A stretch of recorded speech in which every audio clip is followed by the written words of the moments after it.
കുവൈത്തിൽ എഞ്ചിനീയർ വിസയിലേക്ക് മാറാൻ ബിരുദ സാക്ഷ്യപ്പെടുത്തലും സർക്കാർ അംഗീകാരവും അടക്കമുള്ള കടമ്പകളെക്കുറിച്ച് അറിയാമെന്നെ. എഞ്ചിനീയർ വിസയ്ക്ക് വേണ്ട നടപടികളുടെ വിശദാംശങ്ങളുമായി ഡെൽന ലാസറാണ് ചേരുന്നത്. ഡെൽന, ഈ എഞ്ചിനീയറിംഗ് വിസയിലേക്ക് മാറുന്നതിനുള്ള നടപടിക്രമങ്ങൾ എങ്ങനെയാണ്?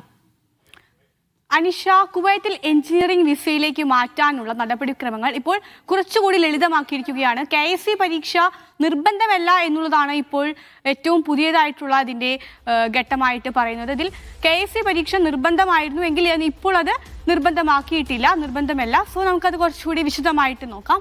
കുവൈത്തിൽ എഞ്ചിനീയറിംഗ് വിസയിലേക്ക് എങ്ങനെ മാറാം? പുതിയ സംവിധാനത്തിൽ അതെങ്ങനെയാണെന്ന് വെച്ചാൽ KSC പരീക്ഷ നിർബന്ധമല്ല, ഒപ്പം തന്നെ ബിരുദം സാക്ഷ്യപ്പെടുത്തിയതും അംഗീകരിച്ചതുമായിരിക്കണം.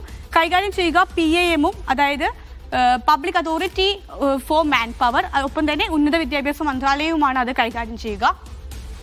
വിവിധ ഘട്ടങ്ങളാണുള്ളത്. ആദ്യം ബിരുദം സാക്ഷ്യപ്പെടുത്തുന്ന ഘട്ടം, പിന്നീട് MOFA, അതായത് വിദേശകാര്യ മന്ത്രാലയത്തിൻ്റെ സ്റ്റാമ്പിംഗ് ആണ്, പിന്നീട് ബിരുദം തുല്യത ഉറപ്പുവരുത്തണം, അവസാനത്തെ ഒരു ഘട്ടം എന്ന് പറയുന്നത് PAM വർക്ക് പെർമിറ്റ് ലഭിക്കുക എന്നുള്ളതാണ്.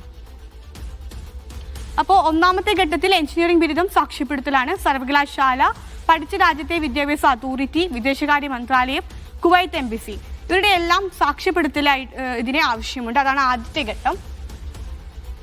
രണ്ടാമത്തെ ഘട്ടത്തിൽ MOFA-യുടെ, അതായത് വിദേശകാര്യ മന്ത്രാലയത്തിൻ്റെ സ്റ്റാമ്പിംഗ് ആണ് ഈ ബിരുദത്തിന് ആവശ്യമായിട്ടുള്ളത്.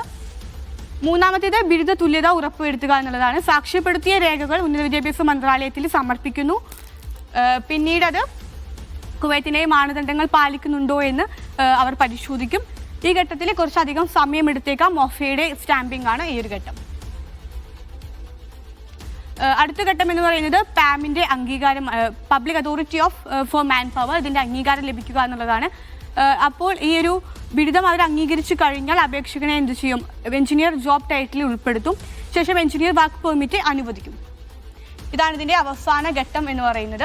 അപ്പോൾ ശ്രദ്ധിക്കേണ്ട കാര്യങ്ങൾ എന്താണെന്ന് വെച്ച് കഴിഞ്ഞാൽ, നടപടി പൂർത്തിയാകും വരെ നിലവിലെ വിസ സൂക്ഷിക്കുക എന്നുള്ളതാണ്. അതുപോലെ വിസ കാലാവധി ലംഘിക്കരുത്. ആവശ്യമെങ്കിൽ HR അല്ലെങ്കിൽ PAM വഴി സഹായം തേടുക.